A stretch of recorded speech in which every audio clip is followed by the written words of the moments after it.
How's it going, all? Welcome back to MogulMail. And before we jump into today's story, I kind of have a weird problem. Not even a problem because I don't need to fix it, but something that I've noticed recently. Maybe you've noticed it too. This channel, for whatever reason, is performing better than my main channel, even though I don't edit the videos.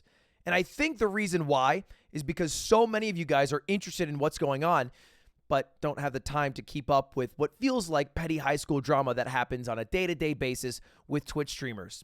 And so you come to me. So anyway, thanks for that, I think. And let's jump into today's story, a little insider baseball. We're going to talk about how Twitch is falling apart at the seams and what you can do if you're thinking about switching over to YouTube, maybe as a viewer or a streamer. It's no question to anybody what's been happening at Twitch. Just go to the trending page and you'll see, Slick, Pokey, for whatever reason, maybe because she has a soft-spoken voice, Mitch Jones, who is kind of a psycho, and many, many, many more people who seem to be in hot water every single day. Not to mention Twitch themselves, who are in hot water. They've announced pay cuts for top streamers, going from 70% down to 50%, which we've talked about before. They also announced that they're removing the host feature, which seems weird. I think I get the idea that you'd prefer to do raids where you send all the chatters from one stream to another, as opposed to hosting, which is just kind of putting a picture-in-picture and you still chat in the original viewer's page. But it doesn't make sense. Why would you remove features ever? I don't get it. And we made a little silly tweet from Truffle saying, for folks searching on YouTube, we got you covered, right? Because if you're gonna stream on YouTube, definitely get Truffle. And we had hits from Iron Mouse in Point Crow. So it seems like this is a serious thing that for the first time, Twitch streamers are actually considering going to YouTube. And it makes sense. I mean, YouTube has a 70-30 cut. They have a robust VOD system that destroys Twitch, who deletes your VODs after 60 days. And they also are probably going to be around in 50 years. And it's harder to say the same about Twitch. Much harder, in fact. Now, before we jump in with all the fear-mongering, all the Twitch is imploding, exploding, whatever title that I put this as, Twitch is the top dog. They have the market share. They will still have the market share in 1, 2, 3, probably 5 years from now. Why? Because they're still miles ahead of YouTube in the products that they offer and the features that they offer. And they have their trump card, Twitch Prime.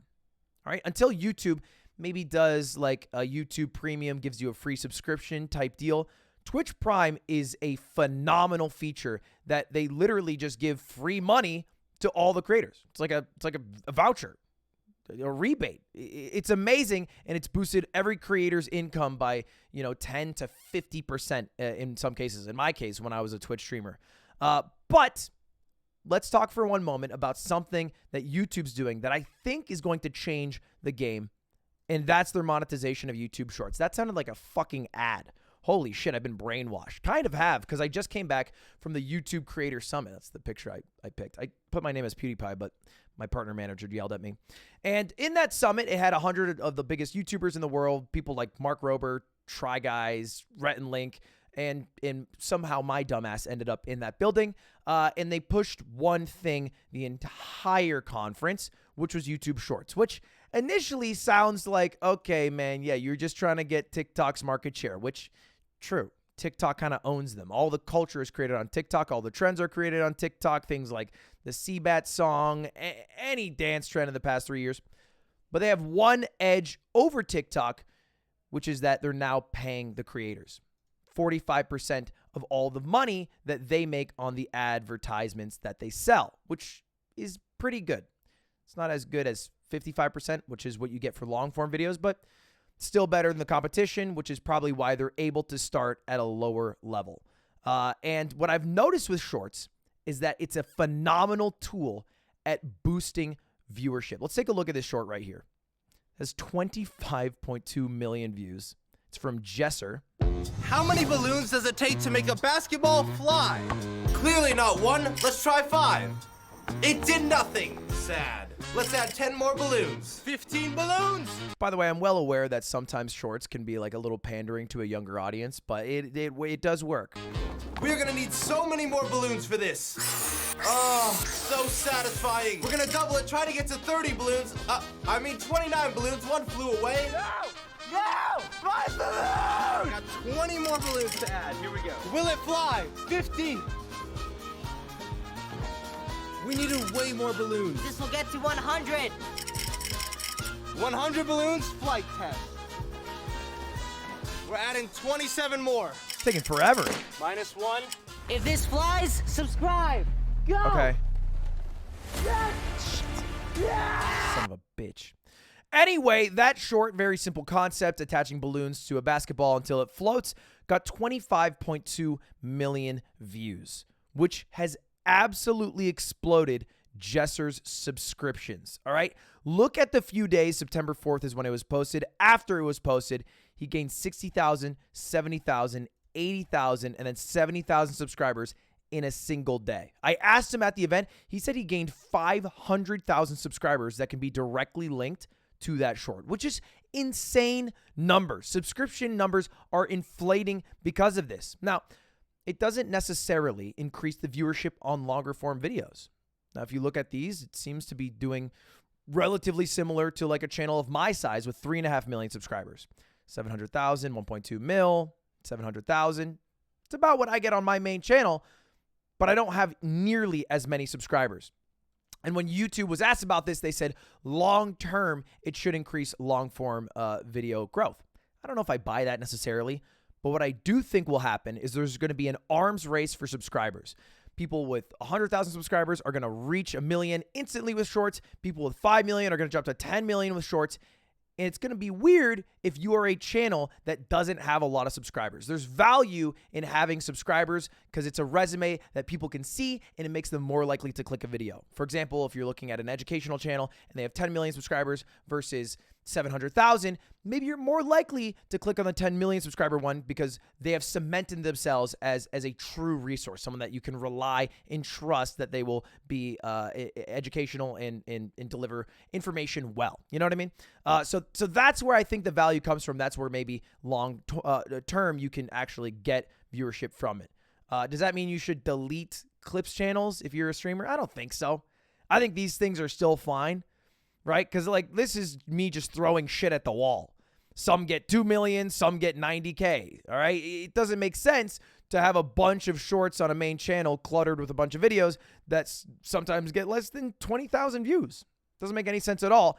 I think specifically you have to shoot for shorts that are original content that are more likely to do well than just cut downs from streams.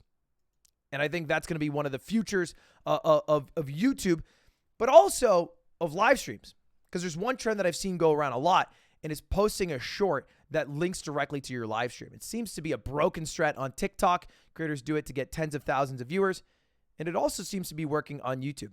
It's not really possible to do on Twitch because they don't really deliver short form content. You kind of have to go to Reddit to get all that good stuff, but seems to be working, at least for now, on the other platforms, and seems to be the strat of the future. I think if people are interested, let me know. I'll make a full in-depth guide on how to stream on YouTube because it's a lot different than streaming on Twitch. Like, for example, the way that you stream on Twitch to get success is you just stream for a really long time at the top of a category. Like if I go to just chatting right now, it's sorted high to low, and you can see that Hassan has 71,000 viewers. People who go to just chatting are more likely to click him. So the longer he is live, the more viewers he will receive. He'll have a lot of dead viewers, people who are either at work, have him on the second monitor, fell asleep, whatever it is. So it'll only go up and up and up. That's the reason why people like Trainwreck and XQC stream 20-hour benders. It's because the next day after everyone goes to bed, wakes up, they have like a 10K buff of viewership. It doesn't work like that on YouTube because there are no categories that people go to click on, and it just happens to be a stream that maybe pops up in your recommended. You need a level of urgency for people to be watching. You need to focus on audience retention for it to be recommended, which is a lot different. It's like, you know, putting an hour countdown. And if I beat this game in an hour, if I don't beat this game in an hour, then I'll drink the hottest hot sauce in the world type deal. And then at the end of the hour, it'll be recommended to tons of people, and you have a bunch of viewers. Being live for 24 hours, honestly, kind of bad. All right. And hey, Ray, amazing creator, proving that a bit right now. I mean, she's 7 hours into her 48 hour stream. Jesus Christ. What a psychopath. She's impressive. But it doesn't build viewership, you know, and Ray's obviously a huge creator, has the ability to pull 20, 30, 40,000 viewers. But it just doesn't work like that on YouTube, unfortunately. But yeah, I'll go more in depth. Don't mean to be too insider baseball on here. Not sure if people are interested in that. I just know a lot of people who are on Twitch are thinking about YouTube, so I figured I'd talk about it. And if you're a viewer then the only thing you can do to improve your YouTube live stream viewing experience is to get truffle.tv, truffle.vip, one of those websites. Get it right now, and then it fixes the chat experience as long as the streamer also has it enabled. Have a streamer that doesn't have it enabled? Let me know. I'll add them on. Not too big of a deal. And final thing that really boosts viewership on streams, this is fucking shameless, oh my God, is event. Figured I'd announce it here at the end of this. I'm announcing a big event. Any move can be the last you make. I think the biggest in my career. I'll just let it play. In a war of the mind, you must adapt to change. Every mistake made, an opportunity to strike. Check. And when the ashes settle, only one will be crowned the victor.